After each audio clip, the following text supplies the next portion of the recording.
ये हम लोग देखते हैं ये चैप्टर अनुसूचित जाति और जनजाति एससी और एसटी। तो हम लोग इसको इसलिए देखेंगे क्योंकि ये जो जाति अनुसूचित जाति और जनजाति है ना, सामाजिक रूप से काफ़ी ज़्यादा पिछड़े हैं। तो चलिए हम लोग इसको देखते हैं। सेंसस में भी सिर्फ इन्हीं की गणना होती है। तो आगे देखते हैं। भारत के उत्तर पूर्वी एवं हिमालयी क्षेत्रों में कौन सी प्रजाति समूह पाया जाता है? तो ये पाया जाता है मंगोलॉइड। भारत की संथाल जनजाति का संबंध किस प्रजाति से है? तो ये आद्य ऑस्ट्रेलाइड है, प्रोटो एस्ट्रोलाइड हैं ये। भारत में सर्वाधिक जनसंख्या वाली जनजाति कौन सी है? तो ये है भील। भील की जनसंख्या सर्वाधिक है। आगे हम लोग देखते हैं कि भील जनजाति का सर्वाधिक जनसंख्या किस राज्य में है? तो यह है गुजरात में। भील जनजाति की सर्वाधिक जनसंख्या कहाँ है? तो ये गुजरात में है। थारू जनजाति का मूल निवास स्थान कहाँ है? यह है उत्तराखंड में। देखिए थारू जनजाति है ना, दिवाली को शोक के त्यौहार के रूप में मनाती है। धौलाधर श्रेणी में पाई जाने वाली प्रमुख जनजाति कौन सी है? तो यह है गद्दी। चलिए अब देखते हैं राज्य और जनजातियों को देखते हैं। अरुणाचल प्रदेश में जो मिलती है जनजातियां वह है अपतानी, डफला, मिसमी, सिंगफो, अबोर। नागालैंड में मिलती है नागा, कोन्याक, सेमा, गारो, कचारी, कुकी, मिकिर, अंगामी। मणिपुर में मिलती है अंगामी, कोम, माओ, माडिंग, तारो, मैकी। मिजोरम में मिलती है मिजो, लाखेर, पावी, चकमा, गारो, कुकी। मेघालय में मिलती है खासी, गारो, मिकिर, जैंतिया, हाजंग, हमार, लाखेर, सीतेंग। देखिए इसमें एक ट्रिक बताऊं मैं, जो ऐसी जनजाति पूछी जाती है जो चर्चाओं में रहती है या फिर किसी पहाड़ वगैरह से संबंधित होती है ना, जैसे गारो, खासो, जैंतिया मेघालय में है, तो वहीं से संबंधित जो है जनजाति पूछा जाता है। या नॉर्मली पूछा जाता है लेप्चा कहाँ पाए जाते हैं, ठीक है ना, तो आसान रहता है। खैर एक बार सरसरी तौर पे देख लीजिए। त्रिपुरा में है त्रिपुरा, मोग, रियांग, हलाम, लुसाई, ओडांग। उचई जमातिया। असम में पाई जाती है चकमा, डिमासा, हाजेंग, सीथेंग, लालूंग। अंडमान निकोबार में सेंटिनेलीज। हाँ ये देखिए बहुत चर्चा में था क्योंकि उसने एक अमेरिकन को मार दिया था, तो इसलिए ये बहुत चर्चा में था। तो अंडमान निकोबार में है सेंटिनल द्वीप, वहाँ पे पाई जाती है सेंटिनेलीज, ओंग, जाड़वा, सोमपेन। लक्षद्वीप में पाई जाती है मालमिस। सिक्किम में लेप्चा, भूटिया और शेरपा। पंजाब में सांसी।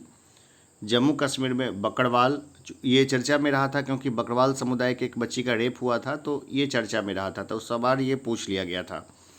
गुज्जर, मौन, चांगपा, बाल्टी, गद्दी। हिमाचल प्रदेश में पाया जाता है गद्दी, किन्नौर, जाद, गुज्जर, पंगवाली, सवांगवाला। छत्तीसगढ़ में पाए जाते हैं आगड़िया, धनवाड़, कमाड़, कोडाकू, मुंडा, खड़िया, सौर। उत्तराखंड में जौनसारी, बुक्सा, भोटिया। उत्तर प्रदेश में थारू, अगाड़िया, बैगा, बुक्का, गोंड व भूटिया। राज्य और जनजातियों में आगे देखते हैं कि पश्चिम बंगाल में पाए जाते हैं भूमिज, असुर, हो, कोड़ा, लेप्चा, उड़ाव। मध्य प्रदेश में भील, अगाड़िया, कोल, काड़कू, बोंगा, गोंड। राजस्थान में भील, मीना, ग्रासिया, बंजारा, बागड़ी, भटेलिया। झारखंड में पाए जाते हैं संथाल, मुंडा, हो, बिरहोर, उड़ाव, कोड़वा, खड़िया, माल, पहाड़िया, असुर। महाराष्ट्र में पाए जाते हैं बड़दा, बावचा, भुंजिया, बिरहुल, धनवाड़, थोड़िया, थोटी, भील, कोल, वर्ली। गुजरात में है भील, बंजारा, वड़दा, बारदोली, खाड़ी, धोडिया, कोकना, कोली, पटेलिया, पोमला, चारण। कर्नाटक में है बड़दा, चेंचू, मालासार, मालेरू, टोंडा, सोलगा, राथावा, पनियान, कोदागू। आंध्र प्रदेश में है चेंचू, लंबाडा, यानडी, यालिस, बगात, धूलिया। केरल में है उलाडा, मोपला, नायर, मलकाड़ा, अलाड़, अदियान, कुड़ुम्बा, पानियान, उड़ाली, कादर। तमिलनाडु में है टोडा, कुड़ुम्बा, कोटा, इरूला, बड़गा। दादर और नगर हवेली अलग अलग देखते हैं। दादर और नगर हवेली में मिलता है वर्ली, कथोड़ी, कोकना, नायकाड़ा, नायका। अब बिहार का देख लीजिए। बिहार का दो बार देखेंगे। बिहार में है बेंगा, असुर, खोंड, उड़ाव, बिरहोर, बेदिया। बिहार में कौन कौन सा था? बेंगा, असुर, खोंड, उड़ाव, बिरहोर और बेदिया। उड़ीसा में है बगता, भूमिज, खोंड, गांडिया, कोल, कोड़ा। दमन व दीव में है थोड़िया, सिद्दी, वर्ली, दुबला। गोवा में है थोड़िया और वर्ली। तो देखिए ये जो है ना, मतलब सारे जनजातीय को लगभग ध्यान में रख लीजिए। एक दो बार देखने से ये ध्यान में रह जाएगा। संथाल मुख्यतः कहाँ के निवासी हैं? ये पूर्वी भारत के निवासी है संथाल। कौन सी प्रजाति ऋतु प्रवास करती है? तो ये भूटिया माइग्रेशन करती है ये हमेशा ही एक क्षेत्र से दूसरे क्षेत्र में। गद्दी जनजाति हिमाचल प्रदेश की मूल निवासी है।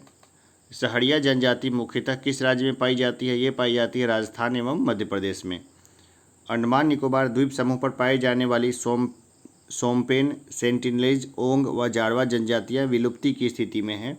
बहुत कम वहाँ की जनसंख्या हो गई है। कुछ की आबादी तो 100 से नीचे की घट गई है। आगे हम लोग देखते हैं। वर्ष 1901 की जनगणना के समय सर्वप्रथम भारतीय जनसंख्या में प्रजातियों का विवरण उसके द्वारा प्रस्तुत किया गया था, हर्बर्ट रिजले के द्वारा।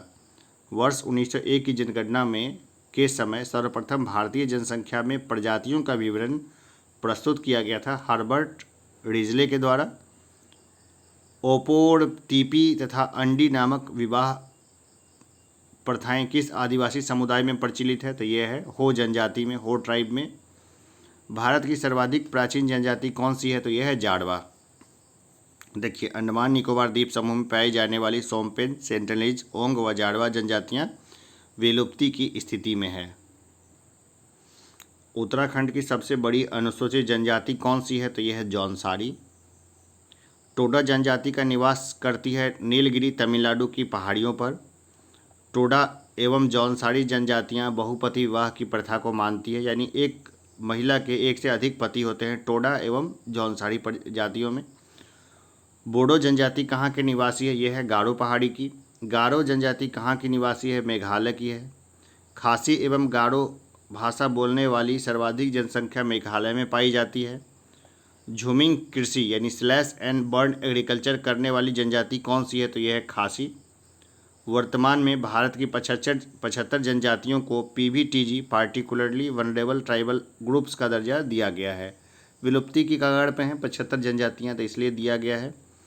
केरल में कौन सी जनजाति पाई जाती है? तो कुडुम्बा। संयुक्त परिवार प्रथा किस जनजाति से संबंधित है? तो थारू में पाई जाती है। जो दीपावली को शोक मनाती है थारू, वो संयुक्त परिवार रहता है उसमें। शीर्ष 5 अनुसूचित जनजाति जनसंख्या वाले राज्य। तो मध्य प्रदेश में देखते हैं कि 1,53,16,784 जनसंख्या अनुसूचित जनजाति की सबसे ज़्यादा है। फिर है महाराष्ट्र में 1,05,10,213। इसके बाद है उड़ीसा में 95,90,756 है उड़ीसा में। फिर है राजस्थान में 92,38,534। फिर है गुजरात में 89,17,174। स्रोत इसका जनगणना 2011 है। अब पता चलेगा कि कुछ बढ़ा है या नहीं, जनगणना हो जाए इसके बाद। सर्वाधिक तथा न्यूनतम जनजातीय समुदाय की जनसंख्या हम लोग बात करते हैं। तो जनजातीय समुदाय जनसंख्या की बात करें तो भील की सर्वाधिक जनसंख्या है, 1.26 करोड़ हैं भील, सर्वाधिक हैं।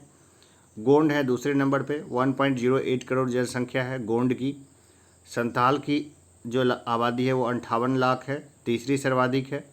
मीना की है 38 लाख, नायकाड़ा के है 33 लाख, उड़ांव का है 31 लाख और सुगाली की है 20 लाख। अनुसूचित जाति की बात करें तो गिरिजन शब्द का प्रयोग अनुसूचित जातियों के लिए होता है। गिरिजन नहीं होगा, ये हरिजन शब्द होगा। यहाँ पे महात्मा गांधी ने, नहीं, 1 मिनट पढ़ लेते हैं इसको पहले। गिरिजन शब्द का प्रयोग अनुसूचित जातियों के लिए होता था जिन्हें महात्मा गांधी हरिजन शब्द से संबोधित करते थे।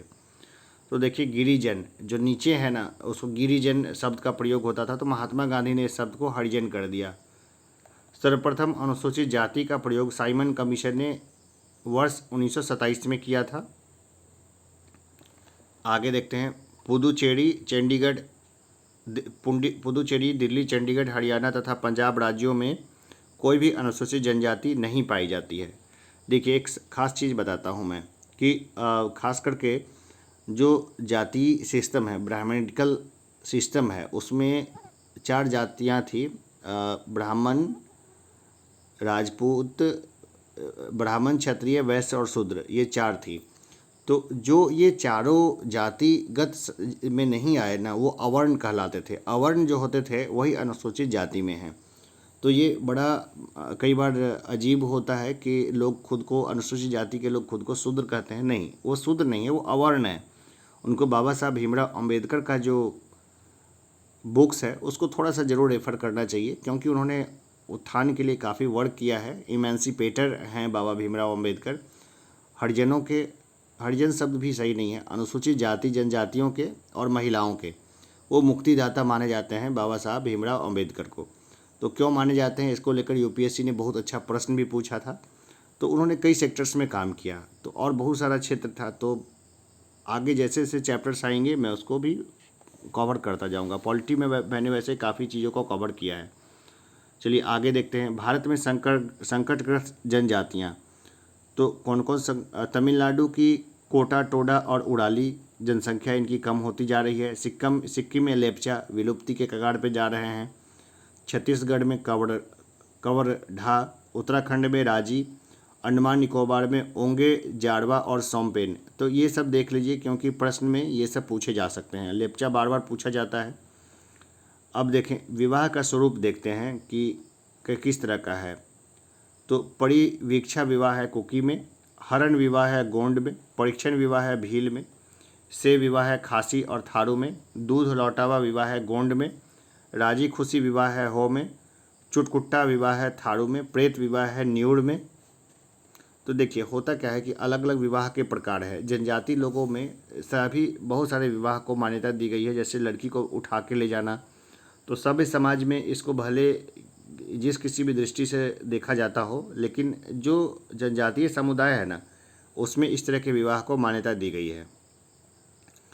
जनजातियों को शोषण से बचाव हेतु कुछ विशेष अधिनियम बनाए गए हैं, जैसे सिविल अधिकार संरक्षण अधिनियम 1955 1976 में संशोधित हुआ, अनुसूचित जाति जनजाति अत्याचार निवारण अधिनियम 1989, न्यूनतम मजदूरी अधिनियम 1948, बंधित श्रम पद्धति उत्पादन अधिनियम 1976, बाल श्रम प्रतिषेध और विनियम अधिनियम 1986। तो जनजातियों का शोषण काफ़ी होता था और अभी भी बहुत सारे एरिया में होता है। मैं एक बहुत पुराने जो पॉलिटिकल फैमिली है मैं उनमें गया था, तो मैंने उसमें देखा कि उनके यहाँ एक काम करने वाली लड़की थी। मैं सेकंड टाइम गया तो वो जो थोड़ी प्रौढ़ लड़की थी काम करने वाली, वो नहीं थी, एक दूसरी थी जो काफ़ी बच्ची थी, लेकिन चाय वाय सब वही लेके आ रही थी और घर का काम कर रही थी। वैसे तो उस बच्ची के साथ उस फैमिली का ट्रीटमेंट बहुत अच्छा था, लेकिन मैंने गौर किया कि न वो पढ़ सकती है न वो पढ़ती है, और उसको फैमिली ने एक तरीके से डोमेस्टिक हेल्प के लिए उसको रखा हुआ था। तो इन फ्यूचर में उसका ग्रोथ नहीं था उस बच्ची का।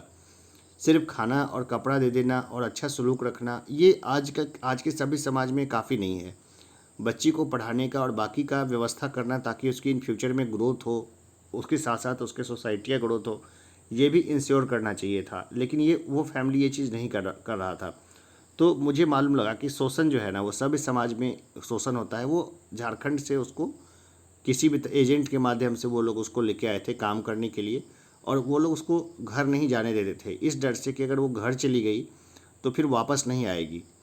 तो ये हिसाब किताब है। आजकल जो है ना, जो थोड़ा भी संभ्रांत परिवार है उसमें महिलाएं घर का काम नहीं करती हैं, और ख़ास करके आदिवासी लोग घर के काम के लिए इस तरह से स्मगल करके पटना जैसे शहर में भी लाए जाते हैं, पटना, दिल्ली और बाकी जगहों पे। खैर, तो जनजातियों को शोषण से बचाव हेतु कुछ विशेष अधिनियम बने। सिविल अधिकार संरक्षण अधिनियम 1955, 1976 में इसको संशोधित किया गया। अनुसूचित जाति जनजाति अत्याचार निवारण अधिनियम 1989, न्यूनतम मजदूरी अधिनियम 1948, बंधित श्रम पद्धति उत्पादन अधिनियम 1976, बाल श्रम प्रतिषेध और विनियमन अधिनियम 1986।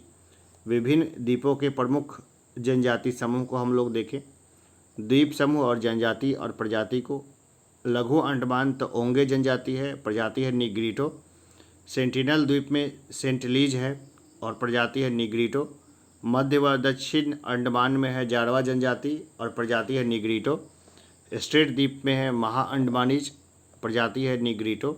ग्रेट निकोबार में है सोमपेन और प्रजाति है नेग्रोआइड। ग्रेट निकोबार में है निकोबारी और प्रजाति है मंगोलाइड। अनुसूचित जनजाति की बात करें तो जनजातियों के लिए आदिवासी शब्द का सर्वप्रथम प्रयोग जो है ठक्कर बापा, आदिवासियों के पितामह ने किया था। ठीक है ना। जनजाति शब्द का प्रथम प्रयोग किया था ठक्कर बापा ने। भारतीय संविधान सभा के सदस्य जयपाल सिंह ने सर्वप्रथम जनजाति के लिए आदिवासी शब्द का प्रयोग किया। अनुसूचित जनजाति शब्द का प्रयोग सर्वप्रथम संविधान की 5वीं अनुसूची में हुआ था। आगे देखते हैं। पुदुचेरी, दिल्ली, चंडीगढ़, हरियाणा तथा पंजाब राज्यों में कोई भी अनुसूचित जनजाति नहीं पाई जाती है। देखिए, पुदुचेरी में, दिल्ली में, चंडीगढ़ में, हरियाणा तथा पंजाब राज्यों में कोई भी अनुसूचित जनजाति नहीं पाई जाती है। कामगार के रूप में जरूर होंगे, लेकिन वो लिस्टेड नहीं है कहीं भी, या उनकी पहचान नहीं की गई है। ठीक है, तो चलिए अभी के लिए इतना ही। अगला हम लोग देखेंगे राज्य तथा केंद्र शासित प्रदेश, स्टेट्स एंड यूनियन टेरिटोरीज। आगे देखते हैं हम लोग।